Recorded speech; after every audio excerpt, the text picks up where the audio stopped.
The Void 4D Gauntlet, Reprogramming Astral.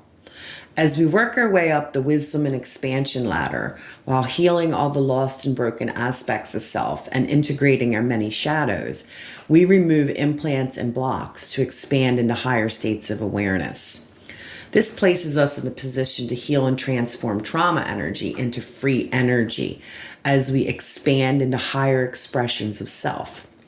In doing so, it is not uncommon to remain stuck in shadow aspects for several years at a time, if not decades, perpetuating the same negative pattern responses and behaviors over and over that lead us to experiencing the same undesirable relationships, circumstances, situations, events, and life cycles.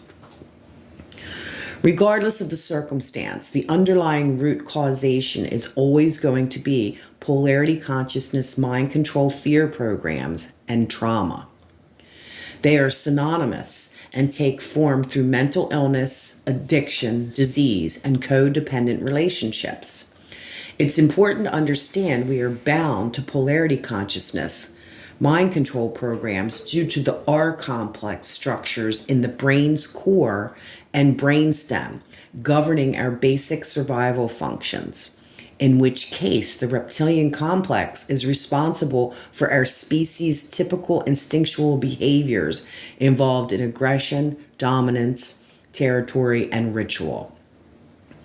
In order to take full control over the mind and energy body, we must develop our framework for processing, discerning, comprehending, healing, clearing, and integrating the various nervous system responses wired into the brain that work with our mental and emotional programming.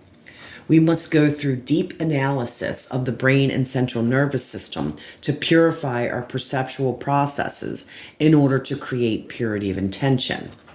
Understanding the difference between mental and emotional health is important in that mental health is associated with our overall well-being, and emotional health is related to our ability to process and manage our emotions properly.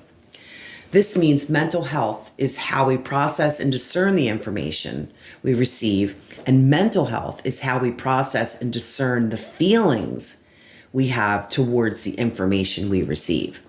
In which case, our healing and expansion process is connected to understanding the emotional responses of our subjective experiences, physiological responses, and behavioral responses. As well, understanding mental health is derived from our overall state of well-being based upon our core self-beliefs, perceptions, intentions, thoughts, words, actions, reactions, feelings, emotions, and behaviors. This includes all of our thought processing and reasoning, our creativity, and our ability to problem solve. As we purify our intentions through a 4-step purity of intention healing modality, to heal and clear trauma energy through the Lucky 7 healing protocol, we rewire our brains and deprogram the central nervous system from all autonomous fear programs and their responses. We do this by remaining grounded and rooted in the ever-present now moment, anchored into healing and expansion structures through self-awareness, honesty, self-accountability, self-acceptance, self-compassion, authenticity, and gratitude.